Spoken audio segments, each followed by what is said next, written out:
Hello friends, आज मैं आप लोगों को सामाजिक अनुसंधान के प्रकार बताने वाली हूँ। इससे पहले वाले वीडियोस में ना मैंने सामाजिक अनुसंधान क्या है, इसकी अर्थ, परिभाषा, ये सब बता चुकी हूँ। सामाजिक अनुसंधान क्या है और अनुसंधान क्या है, इसका अर्थ और परिभाषा मैं इससे पहले वाला जो वीडियो है उस पर मैं बना चुकी हूँ। इसका एक पार्ट 1 पहले आ चुका है। इसमें बस मैं सामाजिक अनुसंधान के प्रकार को डिफाइन करने वाली हूँ। ठीक है। जैसे सामाजिक अनुसंधान क्या है, ठीक, ये जो सामाजिक है, सामाजिक अनुसंधान क्या है, सामाजिक अनुसंधान क्या है। सामाजिक अनुसंधान समाज की समस्याएं, समाज की जटिलताएं, समाज की घटनाओं का अध्ययन करना ही सामाजिक अनुसंधान होता है। ठीक, सामाजिक जो भी समाज में घटना या समाज की जो जटिलताएं हैं, जो समस्याएं, उन सबों के बारे में जानना सामाजिक अनुसंधान कहलाता है। ठीक है। सामाजिक अनुसंधान के प्रकार क्या क्या है। सामाजिक अनुसंधान के प्रकार तो बहुत सारे होते हैं, लेकिन मैंने कुछ यहाँ पे डिफाइन किया है। जैसे विशुद्ध शोध, एक है विशुद्ध शोध, प्योर रिसर्च, व्यवहारिक शोध, अप्लाइड रिसर्च, ऐतिहासिक शोध, हिस्टोरिकल रिसर्च, वर्णनात्मक शोध, डिस्क्रिप्टिव रिसर्च, प्रयोगात्मक शोध, एक्सपेरिमेंटल रिसर्च, प्रकरण या अध्ययन शोध, केस स्टडी रिसर्च, व्याख्यात्मक शोध, एक्सप्लेनेटरी रिसर्च, दस्तावेजी शोध, डॉक्यूमेंट्री रिसर्च, सर्वेक्षण शोध, सर्वे रिसर्च, गुणात्मक शोध, क्वालिटेटिव रिसर्च। ठीक है, यहाँ पे मैंने 10 बनाया है। चलिए हम विशुद्ध शोध की डेफिनेशन को समझते हैं। विशुद्ध शोध, विशुद्ध शोध मतलब प्योर रिसर्च। ठीक, ये इस रिसर्च में क्या होता है पता है, कोई भी शोध करता ना, इसमें अपनी जिज्ञासा को शांत करना चाहता है। विशुद्ध शोध में क्या करता है, कोई भी अगर शोध करता है, शोधार्थी है, वो ना इसमें अपना जिज्ञासा की शांति चाहता है। वो जो सोचता है, जो वो परिकल्पना कर लेता है, उस चीज़ को वो खुद प्रमाणित करता है। वो उस चीज़ वो ना मतलब उसकी सहायता के लिए किसी को भी नहीं बोलता है कि मेरा हेल्प कर दीजिए, या कोई भी संस्था किसी के पास कुछ नहीं करता है। कोई भी संस्था से कुछ नहीं जुड़ता है, ना ही कोई संगठन से जुड़ता है। वो जो सोचता है, जो करना चाहता है, वो सिर्फ अपने बल पर करता है। ठीक, इसमें वो जो चाहेगा वो खुद करेगा। वो परिकल्पना भी खुद बनाएगा, कोई भी चीज़ खुद इमेजिन करेगा और उस पर काम भी खुद करेगा। और हम लोगों को सिद्धांत या लॉ, मतलब थ्योरी या नियम, कुछ भी नियम, लॉ, कुछ भी ना, वो खुद ला के देता है। ठीक, जैसे देखिए मैंने यहाँ लिखा है, विशुद्ध शोध में शोधकर्ता का उद्देश्य केवल अपनी जिज्ञासा की संतुष्टि करना होता है, ना कि समाज को लाभान्वित करना। यहाँ पे ना जो विशुद्ध शोध है वो अपनी जिज्ञासा को संतुष्ट करना चाहता है, ना कि समाज को वो लाभान्वित करना चाहता है। ठीक है। इसमें शोधकर्ता अपने द्वारा तैयार की गई परिकल्पना, इसमें जो शोध करता है वो जो अपने द्वारा उसने तैयार की ना परिकल्पना को खुद तैयार करता है और उस पर स्वयं कार्य भी करता है। उसने हाइपोथेसिस खुद बना लिया, परिकल्पना, उपकल्पना, प्रकल्पना सब एक ही है। ठीक, उसने परिकल्पना मतलब इंग्लिश में हाइपोथेसिस उसने खुद बना लिया और उस हाइपोथेसिस पे कार्य भी वो खुद करेगा। वो किसी की सहायता नहीं लेता है। इस पे वो जो भी घटना घटित होगा, जैसा भी होगा, वो इस सब को वो खुद करता है। ठीक, और सिद्धांत बनाता है। ठीक, और उस पे मतलब वह कार्य करता है और सिद्धांत या नियम बनाता है। यहाँ पे नियम भी लिख सकते हैं। ठीक, नियम बनाता है। इसमें शोधकर्ता अपने ज्ञान के सृजन के लिए कार्य करता है। इसमें जो शोध करता है ना, वो इसमें सिर्फ अपना ज्ञान सृजन करता है, इसमें समाज को नहीं कुछ लाभ पहुंचाता है। ये अपना ज्ञान को जो है ना वो सृजन करता है। और व्यवहारिक शोध की तुलना में विशुद्ध शोध अधिक कठिन होता है। जो व्यवहारिक शोध होता है ना, उसकी तुलना में, व्यवहारिक शोध की तुलना में विशुद्ध शोध, प्योर रिसर्च ना, अधिक कठिन होता है। विशुद्ध शोध में शोधकर्ता नए मार्ग का निर्माण करता है। विशुद्ध शोध में शोधकर्ता जो होता है वो एक नए मार्ग का निर्माण करता है और व्यवहारिक शोधकर्ता उस निर्मित मार्ग पर चलकर उसकी उपयोगिता सिद्ध करता है। और जो व्यवहारिक शोधकर्ता होता है ना, मतलब व्यवहारिक शोध जो होता है उसमें शोधकर्ता ना क्या करता है पता है, व्यवहारिक शोध पर कार्य करने वाला, जो विशुद्ध शोध में जो नियम या सिद्धांत हम लोगों को दिया गया है, उस नियम और सिद्धांत का कहाँ उपयोग करना है, ये व्यवहारिक शोधकर्ता करता है। ठीक, ये कैसे उपयोग करना है, कैसे उपयोग नहीं करना है, ये सारा व्यवहारिक शोधकर्ता करता है। जैसे किसी ने तो बताया होगा ना कि लाश पानी में तैरती है, तो ये एक सिद्धांत किसी ने दिया होगा, ठीक है। तो इस सिद्धांत को जब मतलब उसने सिद्धांत दे दिया, पर इस सिद्धांत पे काम करने वाले कौन हो गए? समाज के लोग, ठीक। तो वो क्या हो गया? व्यवहारिक शोधकर्ता, ठीक।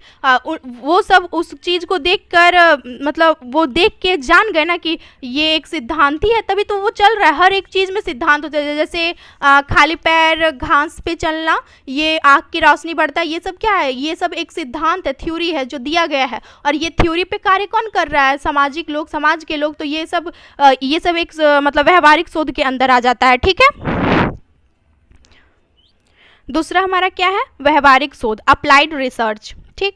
व्यवहारिक शोध में ना शोधकर्ता का उद्देश्य समाज को, ये ना समाज को लाभ पहुंचाता है। व्यवहारिक शोध में जो मतलब विशुद्ध शोध था उसमें वो खुद को लाभान्वित करता है शोधकर्ता, लेकिन इसमें ना शोधकर्ता समाज को लाभ पहुंचाता है। और इसमें शोधकर्ता कोई नियम या सिद्धांत नहीं बनाता है। इसमें जो शोधकर्ता है ना, वो कोई भी नियम या सिद्धांत नहीं बनाता है। वो ना ही कोई नियम बनाता है, ना ही सिद्धांत बनाता है, बल्कि जो विशुद्ध शोध दे चुका है, मतलब प्योर रिसर्च, जो प्योर रिसर्च से जो इन लोगों को प्राप्त हो चुका है नियम और सिद्धांत, उसकी सहायता से व्यवहारिक समस्या का समाधान करता है।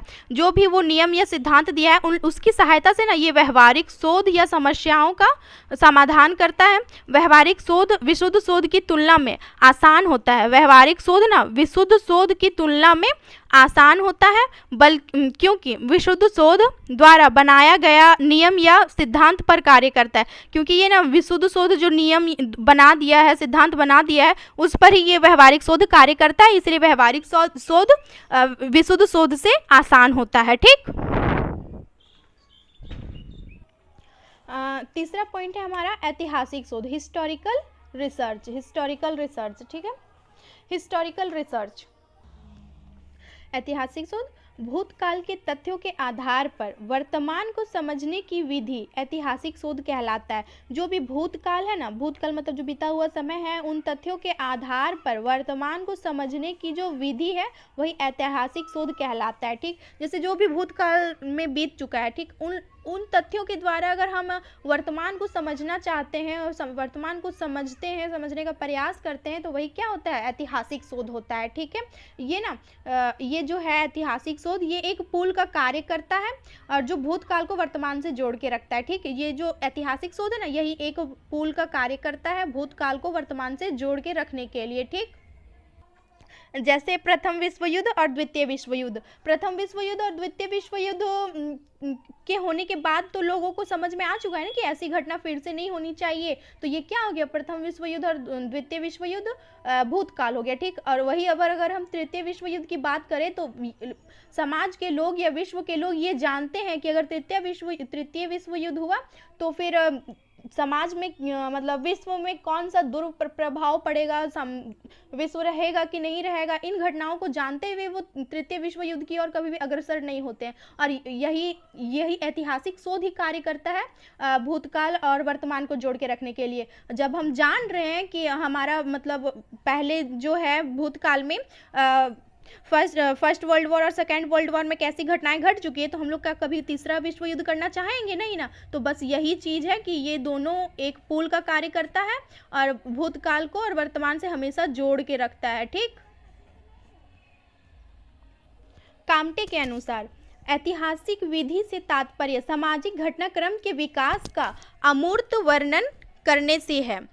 इसमें किसी घटना की ऐतिहासिक पृष्ठभूमि की जानकारी एकत्रित की जाती है। इतिहासकार किसी घटना का इतिवृत्तिनुसार अर्थात मात्र काल क्रमानुसार वर्णन करते हैं। अर्थात अमुक घटना किस दिन, महीने और वर्ष में घटित हुई थी, इसे इतिहास लेखन हिस्टोरियोग्राफी कहते हैं। इसमें तथ्य संकलन के लिए ऐतिहासिक दस्तावेजों, शिलालेखों और पुरातात्विक स्रोतों का प्रयोग किया जाता है।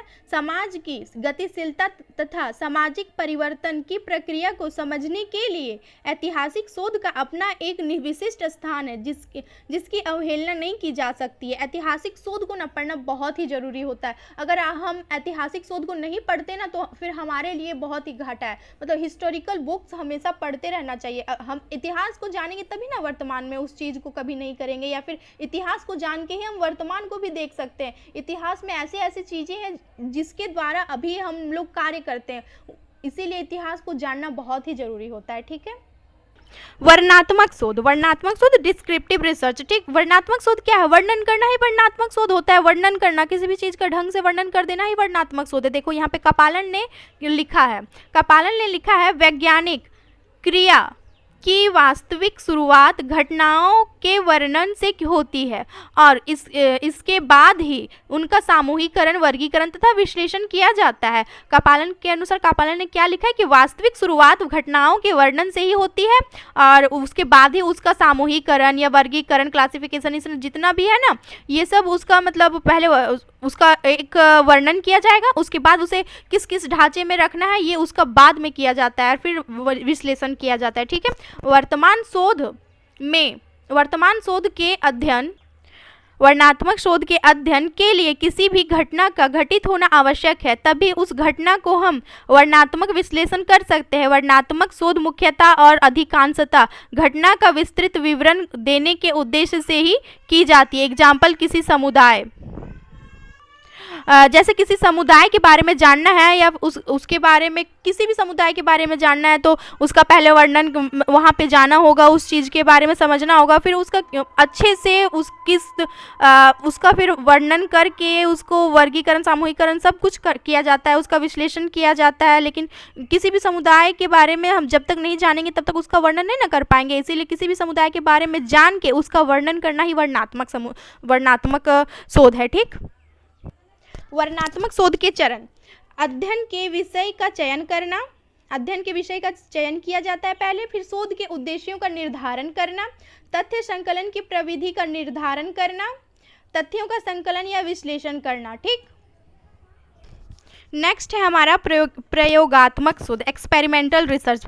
सामाजिक जगत के बारे में तथ्य एकत्रित करने के लिए जिस अत्यंत विश्वसनीय शास्त्रीय वैज्ञानिक विधि का प्रयोग किया जाता है और जिसके द्वारा अत्यंत सतर्कता पूर्वक नियंत्रित दशाओं में कारण परिणाम की जांच परख की जाती है, वह प्रयोगात्मक शोध कहलाता है।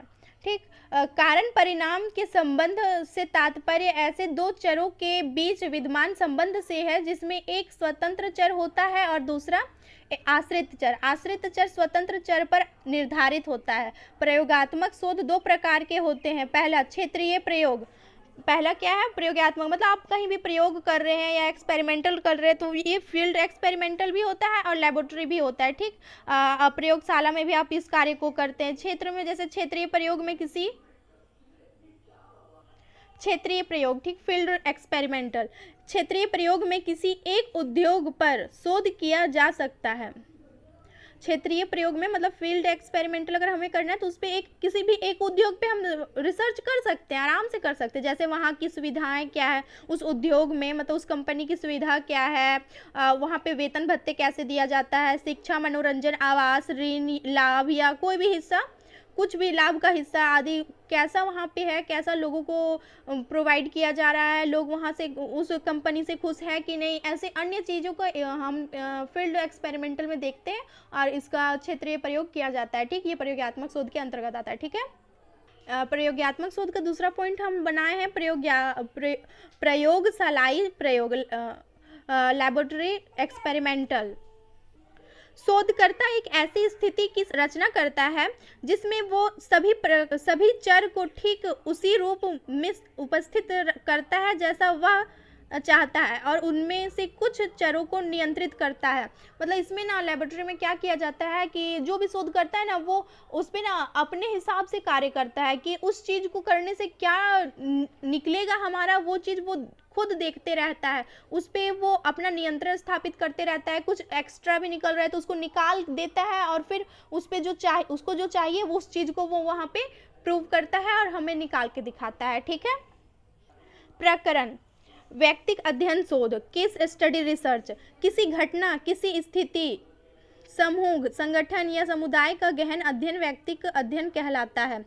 ये प्रकरण शोध या मतलब व्यक्तिक अध्ययन शोध क्या है? Case study research. Case study research ना ये हमारा हो जाता है, जैसे एडवोकेट लोग जो करते हैं ना, वही केस स्टडी रिसर्च है। एडवोकेट लोग जितना कार्य करते हैं वो सारा केस स्टडी रिसर्च के अंतर्गत आता है, ठीक है। जैसे वो किसी एक समुदाय के बारे में जानने का प्रयास करते हैं, अगर कोई भी घटना घटित हुआ है, एक समुदाय या एक परिवार या एक इंसान के बारे में जानना ही मतलब केस स्टडी रिसर्च होता है। ये इसका क्षेत्र भी बहुत ही सीमित होता है, छोटा क्षेत्र होता है इसका, ये अपना सीमित क्षेत्र पे ही कार्य करता है और अपना जो भी इसका परफॉर्म है वो उसी क्षेत्र के अंतर्गत रहेगा और वो उसी पे कार्य करके रिजल्ट हम लोगों को निकाल के देता है, ठीक। जैसे किसी घटना स्थिति व्यक्ति समूह संगठन या समुदाय का गहन अध्ययन व्यक्तिक अध्ययन कहलाता है। इस विधि के द्वारा कोई एक परिवार, एक गुट, एक संघ, एक धार्मिक सामाजिक आंदोलन, एक दंगा, एक दुर्घटना या इसी प्रकार की अन्य घटना का गहन अध्ययन किया जाता है।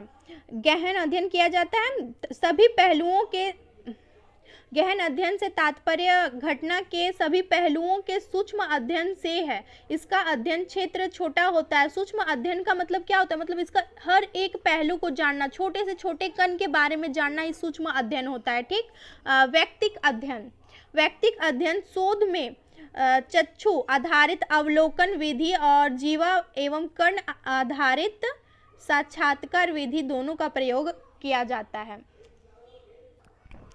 दस्तावेजी शोध, डॉक्यूमेंट्री रिसर्च, सामाजिक अनुसंधान में तथ्यों के संकलन के लिए दो स्रोतों का प्रयोग किया जाता है। ये स्रोत है कागज, पेपर और लोग, पीपल। एक सामाजिक वैज्ञानिक के लिए कागज अर्थात दस्तावेजी तथ्यों का एक महत्वपूर्ण स्रोत होता है। ऐसी गवेषणाएं जिसमें लोग व्यक्ति उपलब्ध नहीं होते, उनमें दस्तावेजों का प्रयोग ही अपरिहार्य होता है। जैसे फर्स्ट वर्ल्ड वॉर और second world war. First world war और सेकेंड वर्ल्ड वॉर में क्या हुआ था ना कि फर्स्ट वर्ल्ड वॉर और सेकेंड वर्ल्ड वॉर अगर जानना चाहे उसके बारे में, तो अगर हम चाहे कि किसी इंसान को पकड़ के लाएं, मतलब कोई साक्षात्कार हो जो उसको देखा हो और उस देखी घटना को बताए, तो ऐसा पाना ना अभी के टाइम में असंभव ही है। लेकिन इसी के जगह अगर हम कोई भी डॉक्यूमेंट उठा ले या कोई भी दस्तावेज, डायरी, कॉपी, पेन कुछ भी उठा ले, तो उससे ना हमें पता चल सकता है कि उस समय क्या हुआ था, क्या नहीं हुआ था। तो यही क्या है? डॉक्यूमेंट्री रिसर्च, दस्तावेजी शोध है, ठीक। दस्तावेजी शोध अन्य शोधों की अपेक्षा कम खर्चीली होती है, इसमें समय भी बचता है। और दस्तावेजी स्रोत ऐतिहासिक अभिलेख, डायरियां, जीवनी पत्र, जनगणना के आंकड़े आदि है, ठीक। Thank you guys.